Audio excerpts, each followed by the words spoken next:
मुझे नहीं करनी ये शादी। इसने ऐन निकाह के वक्त इनकार कर दिया। क्या बेहूदी है, सब मेहमान इकट्ठे हुए हैं और तुम शादी से इनकार कर रही हो। शाजिया बेगम ने गुस्सीली निगाह इस पर डाली। तो क्यों करूं एक अंधे से शादी, मेरी किस्मत में यही अंधे रह गए हैं। वो बदतमीज़ी की सारी हद पार कर गई थी कि गुस्से से शाजिया बेगम का हाथ इस पर उठा और वो दुल्हन बनी अपनी माँ को हैरत की निगाह से देखते दंग रह गई थी। खबरदार, बलाज के लिए अंधे का लफ्ज़ इस्तेमाल किया तो मैं भूल जाऊंगी कि तुम मेरी बेटी हो, शाजिया बेगम ने इंतहाई गुस्से के आलम में कहा।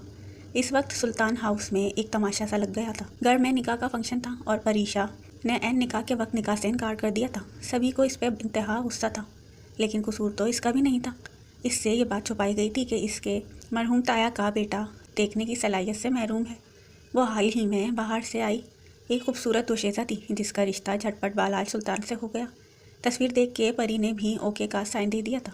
मुकम्मल अरेंज मैरिज थी। बालाज के साथ सामना भी नहीं हुआ था, क्यों ना कि वो ज़्यादातर अपने फार्म हाउस में रहता था। और आज जब निकाह का वक्त आया तो नवेरा ने ये राज परी के कानों में डाल दिया कि इसका होने वाला दुल्हा अंधा है और ये बात इससे छुपाई गई है। बस फिर क्या था, उसने निकाह के वक्त निकाह से इनकार करते भरी महफिल में बालाज के लिए अंधे का लफ्ज़ इस्तेमाल किया। बालाज सुल्तान इस वक्त बाहर मर्दान खाने में मौजूद था। परीशा के वालिद इसके चचा जान शर्मिंदा थे। बालाज सुल्तान के सब्र का पैमाना लबरेज हो रहा था। इसका बस नहीं चल रहा था वो अंदर जाके इस लड़की के बगीचे उधेड़ के रख दे जिसने भरी महफिल में इसके अंधेपन का मजाक बनाया था। चचा जान, आपने परीशा को बताया नहीं मेरी इस बीमारी का। वो अपने कंधे पे इनके हाथों का लम्स पहचानता था। बेटा वो अपनी बात मुकम्मल करते कि शाजिया बेगम की पुकार ने इन्हें अपनी तरफ मुतवज्जा कर लिया कि परी निकाह के लिए तैयार है। परीशा ज़ुबैर बिनते ज़ुबैर सुल्तान, आपका निकाह बालाज सुल्तान वल्द उमेर सुल्तान से 1 लाख सिक्का राइजुल वक्त तय पाया है। क्या आपको ये निकाह कबूल है। वो सिसक उठी थी। शाजिया बेगम ने उसे इमोशनल ब्लैकमेल किया था कि अगर उसने निकाह से इनकार किया तो परी इनका मरा हुआ मुंह देखेगी। कबूल है। ना चाहते हुए भी इसे ये निकाह करना पड़ा। दूसरी तरफ नवेरा अपना वार खाली जाते देख बेचोताब खाती रह गई। नवेरा अहमद साहब की इकलौती और मगरूर बेटी थी और बालाज सुल्तान के साथ इसकी कोई पुरानी अनबन चल रही थी जिसका बदला उसने परी की सूरत में लेना चाहा था। चचा जान, परी को मजबूर मत करें निकाह के लिए। बालाज सुल्तान ने निकाह के बोल से पहले ही ज़ुबैर सुल्तान से कहा। नहीं बेटा, इसकी कम अक्ली की वजह से मैं हीरा नहीं गंवा सकता। आने वाले वक्त में उसे यह एहसास ज़रूर होगा कि उसके घर वालों का फैसला उसके हक़ में कैसा था। इनकी बात पे बालाज ने लब भींचे और निकाह कबूल कर लिया। दूसरी तरफ परीशा रुखसती के वक्त किसी से ना मिली, बस रोते हुए मुँह बना के बालाज के साथ इसके फार्म हाउस रुखसत होते आ गई। माँ बाप की डेथ के बाद वो सुल्तान हवेली बहुत कम आता था। यही वजह थी कि इसकी बिनाई के बारे में परी को मालूम ना हो सका। 2 घंटे की मुसाफत के बाद गाड़ी फार्म हाउस में इंटर हो गई। सुल्तान हाउस में जितनी गहमा गहमी थी, यहाँ फार्म हाउस इतना ही खामोश था। ना कोई रोशनियाँ जगमगा रही थीं, ना लाइट्स का बंदोबस्त किया था। एक खामोशी सी थी जैसे कब्रिस्तान की खामोशी। परी वहीं गाड़ी में बैठी इस फार्म हाउस का मंजर देखने लगी, जबकि बालाज सुल्तान खुशबुओं में बसा इसके पास से निकलता गाड़ी से उतर चुका था। परीशा बाहर आ जाए, इसे बुत बना बैठा महसूस करते वो बोला कि एकदम परीशा चौंकी। इसे कैसे पता कि मैं गाड़ी से नहीं उतरी। वो आंखों में हैरानी लिए गाड़ी से नीचे उतर गई। तभी एक मुलाजिम भागता हुआ बालाज सुल्तान की जानिब बढ़ा और इसे एक स्टिक थमा दी, जिसकी मदद से वो अकेला ही अंदर की जानिब बढ़ने लगा। परीशा खुद पे जब्त करती इसके पीछे ही वो भी अंदर बढ़ी। फार्म हाउस बहुत खूबसूरत था, सुल्तान हाउस से भी ज़्यादा। वो एक पल को मरऊब सी हुई। यहाँ से लेफ़्ट साइड जाएं, आपका रूम है। अचानक से बालाज की आवाज़ कानों में पड़ी तो वो फिर से चौंकी। मेरा रूम? इतनी देर में पहली बार वो बोली। इसकी आवाज़ सुनता बालाज चौंका था। इस वक्त इसने ब्लैक ग्लासेस पहने हुए थे जिससे इसकी आंखें छुपी हुई थीं। जी आपका रूम, वो लब भींचते दूसरी जानिब बढ़ गया। हम अलग अलग रूम में रहेंगे क्या? वो अचानक इसके सामने आती पूछने लगी तो वो बिल्कुल खामोश हो गया, जैसे इसकी बात का मतलब समझना चाह रहा हो। मेरा नहीं ख्याल कि आपको एक अंधे के साथ इसकी बैसाखी बन के चलना पसंद होगा। आप प्लीज़ इस तरफ जाएं, रात काफ़ी हो गई है। वो सपाट अंदाज में बोलता सीढ़ियाँ चढ़ने के लिए आगे बढ़ा। अगर इतनी ही हमदर्दी थी तो निकाह के वक्त इनकार कर देते। अब ये ड्रामा करने की क्या ज़रूरत है।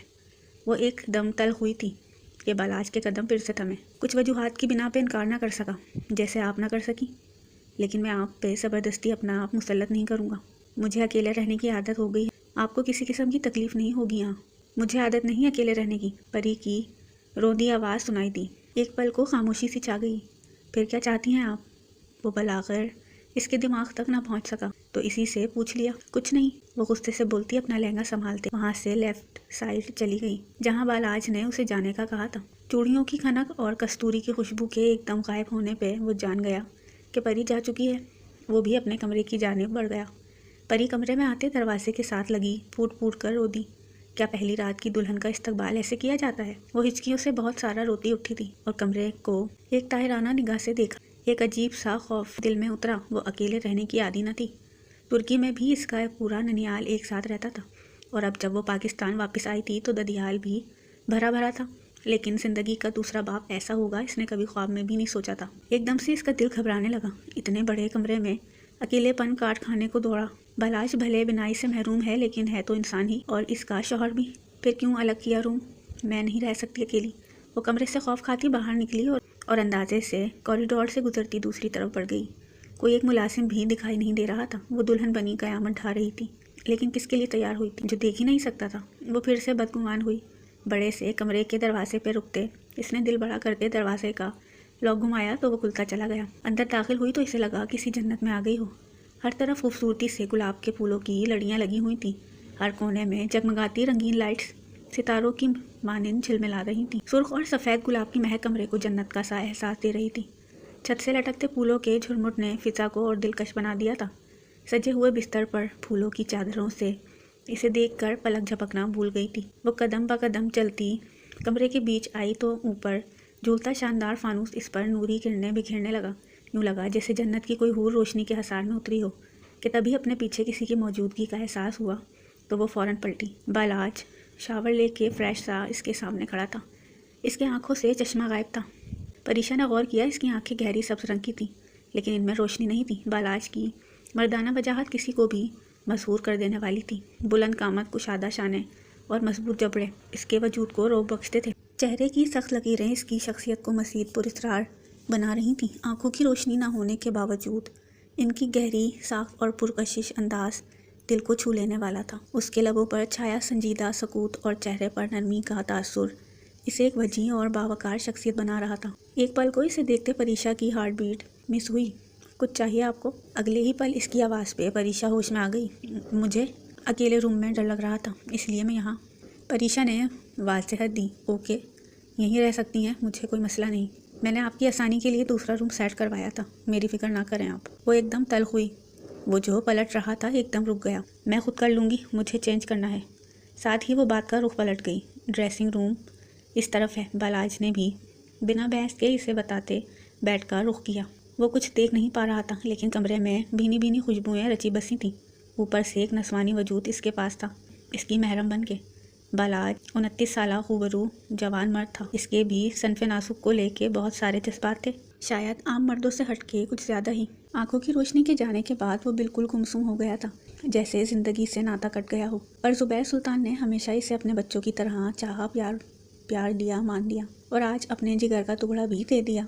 वो बैक ग्राउंड से टेक लगाता आंखें मूंद गया था। कुछ ही देर बाद उसे खटपट की आवाज़ सुनाई दी, जैसे वो वहीं इसके रूम में है। जबकि परी अपना सेवर उतारती ज़ोर ज़ोर से ड्रेसिंग पर पटक रही थी, जैसे अब अपना सारा गुस्सा इसी पर उतारना था। और बालाज जैसा बंदा समझ ना सकता, ऐसा तो मुमकिन ही ना था। ऐसे तैयार किया मुझे जैसे इस बंदे ने मेरी तारीफ़ों के पुल बांध देने थे। सादा से जोड़े में रुखसत कर देते, क्या फ़र्क पड़ जाना था। कानों से झुमके उतारते हुए वो मुसलसल बड़बड़ाई जा रही थी। बालाज सुल्तान बैकग्राउंड से टेक लगाए सर पीछे गिराए हुए नीमदा आंखें किए इसकी बड़बड़ाहट भी सुन रहा था। अगले ही पल इसने अपना कामदार दुपट्टा उतार के एक तरफ चेयर पे रखा। बालाज की गर्दन भी इसी पल सीधी हुई थी।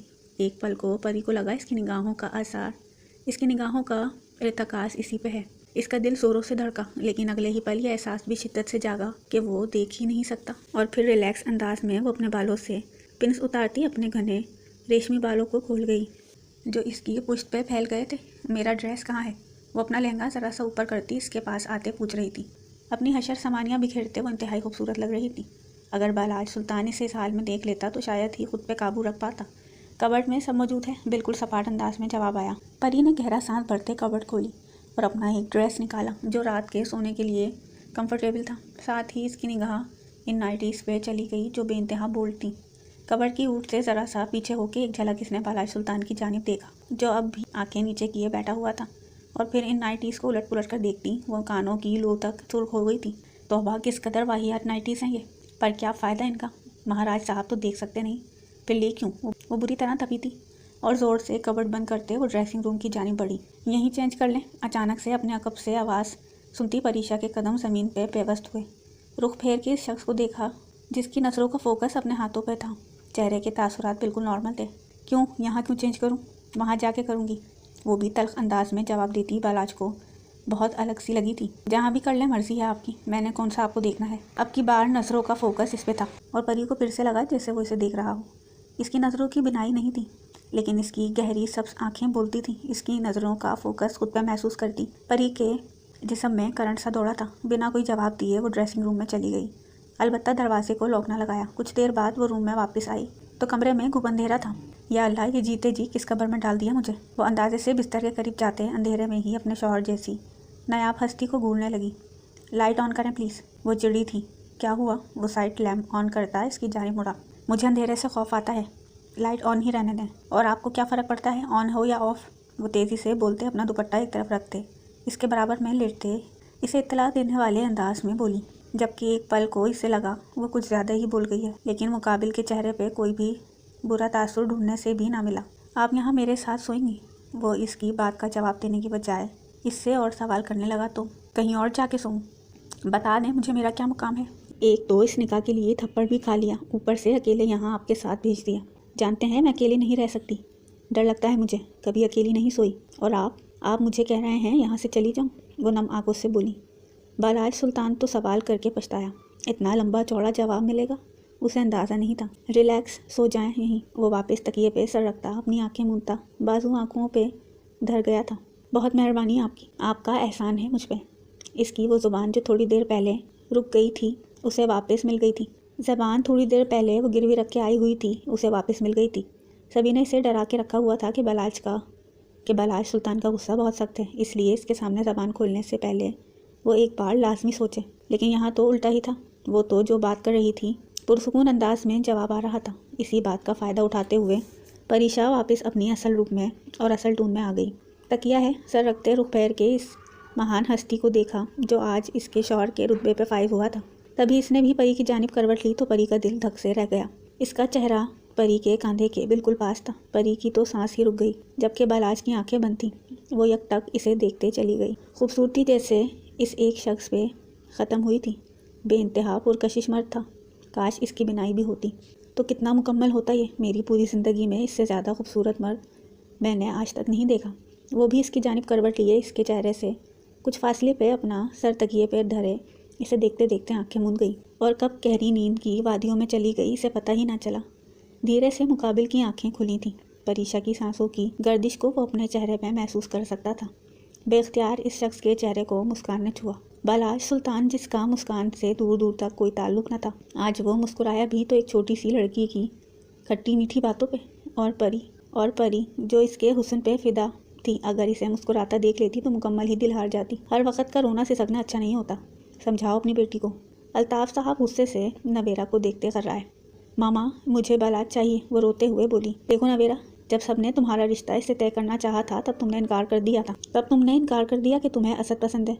बालाज को छोड़ के तुमने असद से मंगनी कर ली। अब जब असद बाहर मुल्क जाके सेट हुआ, वहाँ वो किसी और से शादी कर चुका है, तो तुम बालाज की तरफ वापस मुड़ना चाह रही हो। तो करा देते ना मेरी बालाज से शादी। जब वापस पलटी तब कौन सा इसका रिश्ता तय हुआ था? वो बात काटते बोली। हाँ, तब भी तुम्हें ही एतराज़ था कि वो अंधा है। मुझे अंधे से शादी नहीं करनी तो क्या करते हम? अब वो तुम्हारा इंतज़ार करने से तो रहा। परी ने भी तो ऐन निकाह के वक़्त इससे शादी से इनकार कर दिया, लेकिन इसे तो सबने ज़ोर ज़बरदस्ती करते हुए बालाज के साथ निकाह करके रुखसत कर दिया। क्या आप मेरे साथ ज़ोर ज़बरदस्ती नहीं कर सकते थे? मुझे नहीं समझा सकते थे? कैसे माँ बाप हैं आप? लो, ये सुनना बाकी रह गया था। सादिया, ये तुम्हारी बेटी हद दर्जे खुदसर हो गई है, बेहतर होगा इसको लगाम डाल लो। अगर इसने कोई भी ऐसी वैसी उल्टी हरकत की तो मुझसे बुरा कोई नहीं होगा। अब इसको समझा दें, अपने दिमाग से बालाज के नाम का भूत उतार दे। अब वो किसी और का हो गया है। अल्ताफ़ साहब अपनी बात करते हुए वहाँ से बाहर निकल गए तो नवेरा अपनी माँ की जानिब मुड़ी। नहीं बुला सकती मैं उसे। मुझे लगा वो पहले जैसा नहीं रहा, पर वो आज भी वैसा ही है, बेहद खूबरू। मुझे वो ही चाहिए मम्मा। मैं कर लूँगी हैंडल इसके अंधेपन से, पर मुझे बर्दाश्त नहीं हो रहा कि वो मेरे अलावा किसी और से ताल्लुक़ जोड़े। अच्छा, बालाज के लिए तुम ऐसी फीलिंग्स रख रही हो, तो असद के बारे में क्या ख्याल है, जो था ही तुम्हारी पसंद का? उसने तो बाहर जाके शादी भी कर ली और सुना है बहुत जल्द इसके यहाँ खुशखबरी भी आने वाली है। वहाँ तुम्हारी ये फीलिंग्स नहीं जागी? सादिया बेगम ने अपनी बेटी पर खूब तर्ज बरसाया। क्यों ना कि इसकी खुदसरी पूरे ख़ानदान में मशहूर थी और इस वक्त अच्छा खासा इनकी बेटी ने इनका सर सबके सामने झुकाया था। बालाज के साथ निकाह करने से इनकार करने पर। मैं नहीं जानती मम्मा, लेकिन यही सच है। असद के लिए मुझे ये फीलिंग्स महसूस नहीं हुई जो बालाज के लिए हो रही हैं। इसका तो मतलब यही है ना कि मैं बालाज से सच्चा प्यार करती हूँ और इसका एहसास मुझे अब हो रहा है। प्लीज़ आप मेरी मदद करें। और क्या? सादिया बेगम ने कार अंदाज में इसकी जानिब देखते हुए पूछा। क्या कहना चाहती हो तुम? अभी कल ही तो इन दोनों की शादी हुई है और आज तुम ये राग लाप रही हो। मैं तुम्हें साफ कह रही हूँ नवेरा, जो तुम्हारे बाबा कह रहे हैं इसको अपने पल्ले बांध लो। अब मज़ीद हम रुसवाई बर्दाश्त नहीं करेंगे और ख़ुद को कंट्रोल करो। वो गुस्से से इसे समझाती इसका हाथ परे झटकती कमरे से बाहर निकल गई, जबकि नवेरा अपने आंसू बहाती शदीद अतराब का शिकार हुई। सुबह बालाज की आँख खुली तो एक पल को वो दंग रह गया, जैसे वो भूल गया कि कल इसकी शादी हुई थी। दूसरी तरफ परी इसके करीब इसके साथ चिपकी हुई इसे अपने नस्वानी हुस्न से रोशनास करवाती।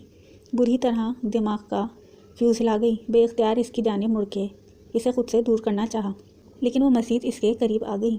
बालाज की तो जैसे हार्ट बीट मिस हुई। वो लड़की पूरी आफत थी। इसकी मध्यम सांसों का करताश इसके खूबसूरत नशीब व फराज को उभारता तो वो इसके सीने से टच हुई तो बालाज का दिल मज़ीद धड़क उठा।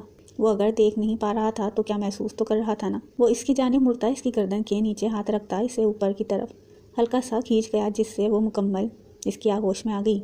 इसके सीने में मुँह छुपाए वो अभी भी गहरी नींद में थी, जबकि बालाज आंखें मीचे अपनी बीवी की दिलकशी को महसूस करता अपने जज्बात भड़का रहा था। बेख्तियार ही आंखें मीचे इसकी कमर के गिर्द अपने दोनों हाथ रखे इसकी नाजुक कमर को अपनी मुट्ठियों में भरा तो एक पल को बालाज को लगा न जाने क्या खजाना हाथ लग गया। अपना निचला लब दांतों तले दबाया और इसकी नाज़गी को अपने सीने में महसूस करता वो मदहोशी की कैफियत में जा रहा था कि अचानक ही परी कसमसाई। इसके सीने पे लिपटने से इसका सांस जरा रुक रहा था। वो कसमसा के आंखें वाक करती अपने नज़दीक सोए बालाज को देखने लगी। पल भर को इसे समझ न आई ये शख्स कौन है। वो भूल ही गई कि इसकी शादी हुई है। आप कौन है? वो इसका चेहरा अपने हाथों के प्याले में भरती आंखें नीम वाह करती पूछती इसकी आंखों को खोलवा गई। परी खुद तो जाग गई थी, लेकिन दिमाग अभी भी सुन पड़ा था। इसे ये तक एहसास न था कि वो मुखालिफ शख्स को अपना आप अच्छे से महसूस करवा चुकी है। बालाज की रोशन आंखें देखती वो अपने माथे पे बल डाल गई, जबकि एक पल को इसे यूं लगा कि इस शख्स की आंखें परी के पूरे जिस्म का एक्सरे कर रही हों। वो झट से पीछे हट्टी उठ बैठी। बुरी तरह शर्मिंदा होते वो पास पड़ा दुपट्टा ओढ़ के खड़ी हुई। बालाज भी अपने बालों में हाथ फेरता अपने उमड़ते जज्बात को कंट्रोल करने की सही करता उठा था। नींद में कब वो दोनों एक दूसरे के करीब हुए परी को तो याद नहीं आ रहा था। वो नजरें चुराते बाथरूम में घुसी, जबकि बालाज दिल पे हाथ रखे धीमा सा मुस्कुरा दिया। आज शहर के सबसे बड़े मार्की में बालाज और परी का रिसेप्शन था। दोनों की जोड़ी की खूब तारीफें हुई थी। नवेरा तो सोगवार सी वहाँ स्टेज पे आई और इन दोनों को एक साथ देख के पूरे तन मन से जल उठी थी। परी का खिलता खिलता रूप सारी कहानी कह रहा था। वो एक हो गए हैं। कल की बानिस्बत आज परी के चेहरे पे बेसरी नहीं थी। वो जैसे बालाज के साथ खुश थी। खुश क्यों ना होती, आखिर इतना खूबरू मजबूत मर्द मिला था उसे। देख नहीं सकता था लेकिन बाकी सब कुछ तो कर ही सकता था। नवेरा दिल ही दिल में फजूल बातें सोचती परी को देखे जा रही थी। बहुत खुश हो, लगता है रात को खूब डोज मिला है अंधे से। बालाज स्टिक के सहारे उठता नीचे उतर गया था जब नवेरा ने तंज के तीर चलाए। परी का चेहरा एकदम संजीदा हुआ। नवेरा आप ही अपनी जुबान से थोड़ा मीठा बोल लिया करें, बल नहीं आएगा आपको। वो दांत भींचते बोली, अब क्या गलत कहा मैंने? वैसे मुंह दिखाई में क्या मिला? अंधे ने मुंह दिखाई कुछ दिया ही नहीं होगा डेफिनेटली। जब मुंह देख सकता तो मुंह दिखाई देता ना। नवेरा का एक और तंज परी के दिल में खुबा। वो बस नवेरा को देखती रह गई। इसके दिल, जबान और आंखों में किस कदर जहर भरा था। मुंह दिखाई नहीं दी, क्यों ना के मुंह नहीं देख सके, लेकिन मुझे सारी रात उन्होंने सोने नहीं दिया। अपनी बेदर्द शिद्दत उसे निढाल करके रख दिया। सुबह भी बाथरूम रोमांस किया। मुझे तो लगा ही नहीं कहीं से कि वो देख नहीं सकते, जबकि इनका बेबाक अंदाज तो शर्माने पे ही मजबूर करता रहा। परी की बेधड़क अंदाज में कई बातें सुनते नवेरा के दिल पे बिजलियाँ गिर गईं।